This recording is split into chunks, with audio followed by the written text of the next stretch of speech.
নমস্কাৰ পুনৰ এটা নতুন জবৰ ভিডিঅ'ত স্বাগতম জনালো আজিৰ ভ্যাকেন্সি বিলাকৰ ডিটেইলছ বিলাক দেখুৱাই যাম ভিডিঅ'টো সম্পূৰ্ণ চাব এক নম্বৰ ভ্যাকেন্সি হৈছে একাউন্টছ এক্সিকিউটিভৰ ভ্যাকেন্সি মেইলৰ কাৰণে কোৱালিফিকেশন বিকম বিএসসি বা বিএ কৰা হলে হ'ব লোকেশন হ'ব Dhubri Assam only Dhubri candidate can apply ইয়াত বাহিৰৰ ক্যান্ডিডেট বেলেগ ডিস্ট্ৰিক্টৰ ক্যান্ডিডেট এপ্লাই কৰিব নালাগে কেৱল ধুবুৰী যদি কোনোবা আছে এপ্লাই কৰিব পাৰে স্যালাৰি ইয়াত নেগোশিয়েবল হ'ব কোনো এপ্লিকেশন ফিজ দিব নালাগে কোনোবা যদি আছে ইন্টারেস্টেড হয় এপ্লাই কৰিব বিচাৰে WhatsApp নম্বৰ দি আছে ইয়াতে বায়োডাটা সেন্ড কৰি দিব আৰু আপোনালোকৰ তাত লিখি দিব application for the post of accounts executive বুলি আৰু ইয়াত ফোন কল নকৰিব দুই নম্বৰ ভ্যাকেন্সি আছে সব এটাৰ পৰা সেলস গাৰ্ল আৰু সেলস বয়ৰ ভ্যাকেন্সি কোৱালিফিকেশন এইচএস বা গ্ৰেজুৱেচন কৰা হলে হ'ব এপ্লিকেশন ফিজ নাই ইয়াতে WhatsAppত বায়োডাটাখন সেন্ড কৰিব লাগিব 3 নম্বৰটো ল্যাবৰেটৰী এখনৰ পৰা আহিছে গুৱাহাটী ৰিসেপশনিষ্টৰ ভ্যাকেন্সি মেল আৰু ফিমেল আপোনালোকৰ ইয়াতে বায়োডাটাখন সেন্ড কৰি দিব WhatsApp নম্বৰত 4 নম্বৰ ভ্যাকেন্সিটো কনস্ট্ৰাকচন কোম্পানী এটাৰ পৰা আহিছে গুৱাহাটী হ'ব লোকেশন পোষ্ট আছে সেলস হেড আপোনালোকৰ যিখন বায়োডাটা আছে সেই বায়োডাটাখন এই মেইল আইডিটোত সেন্ড কৰি দিব 5 নম্বৰ ভ্যাকেন্সিটো গিৰিজানন্দ চৌধুৰী ইউনিভাৰ্চিটিৰ পৰা আহিছে সিনিয়ৰ একাউন্টেন্টৰ ভ্যাকেন্সি এটা পোষ্ট আছে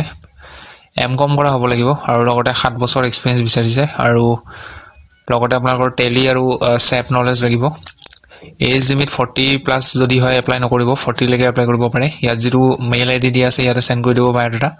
এপ্লাই কৰাৰ লাষ্ট ডেটটো হ'ব 18 নৱেম্বৰ 6 নম্বৰ ভ্যাকেন্সিটো হৈছে ডিস্ট্ৰিক্ট কমিশনাৰ মৰিগাঁৱৰ পৰা কোঅৰ্ডিনেটৰ এটা ভ্যাকেন্সি আছে মাষ্টাৰ ইন সোশ্যাল সায়েন্স বা social work knowledge of basic IT computer application minimum 5 বছৰ এক্সপেৰিয়েন্স লাগিব আৰু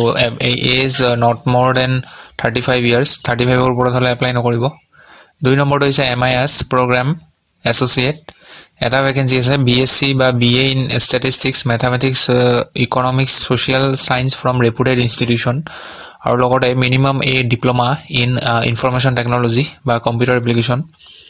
আৰু তাৰ লগতে 2 বছৰ কাম কৰা এক্সপেৰিয়েন্সও লাগিব এজ ইয়াতো 35 ৰ প্লাস হলে এপ্লাই নকৰিব নালাগে ইয়াত অফলাইন এপ্লাই কৰিব লাগিব আৰু ইয়াতে কেনেকৈ এপ্লাই কৰিব লাগে ইয়াতে প্ৰসেসটো দিয়াই আছে হলো মই এবাৰ কৈ দিছো আপোনালোকে যিখন ষ্টেণ্ডাৰ্ড ফৰ্ম হয় সেইখন প্ৰিন্ট ওলাই কিনে সেইখন ফিল আপ কৰিব লাগিব আৰু লগতে তাৰ লগত যিবোৰ আপোনালোকৰ সাৰ্টিফিকেট আছে সেইবোৰ জেৰক্স কৰি সেলফ এটেস্টেড কৰি কিনে তাৰ লগত নিজৰ পাসপোৰ্ট সাইজ ফটো